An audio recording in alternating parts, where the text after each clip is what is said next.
Well, a UPS driver delivering packages in Grant County today saved a little girl from drowning. Brian Walters was on his regular route near Soap Lake when he revived the 7-year-old girl. KREM 2's Kyle Simchuk just talked to that UPS driver. He is live in the newsroom tonight with what he had to say. Kyle? When he actually just got off his shift, it turns out this UPS driver is also a volunteer firefighter and former reserve police officer. He says there was a lot of people standing over the girl who had just been pulled from a swimming pool.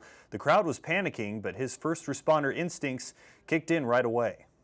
She was completely blue, unresponsive, not breathing, no pulse that I could find at the moment. A terrifying scene at a Soap Lake resort this afternoon as a 7-year-old girl was pulled from a swimming pool. Nobody really knew how long she'd been underwater. UPS driver Brian Walters is familiar with the Smokiam Resort. It's a pretty frequent stop for me, usually 5 days a week. But today's delivery turned into a life or death emergency. He was about to leave the resort office when a man walked in and mentioned something about a drowning.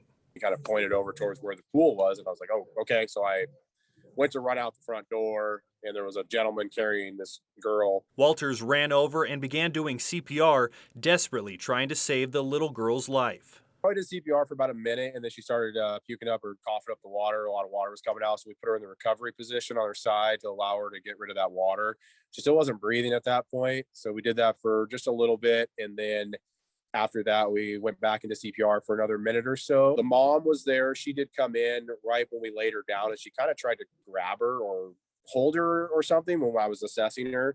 So I kind of just put my arm to stop her. Eventually, the 7-year-old started gasping for air. And it actually went as smooth as probably possible. Paramedics arrived a short time later. The girl was airlifted to a local hospital. Her condition is unknown, but deputies say she was awake and crying. The Grant County Sheriff's Office says Walters saved her life. If I ever get a chance to see her, say hi to her, I'd love to. I'm praying for them, and my thoughts and prayers are definitely for them. And even after saving this girl's life, Walters finished his shift delivering all the packages in his truck, getting off a few hours late tonight. In the newsroom, Kyle Simchuk, KREM 2 News.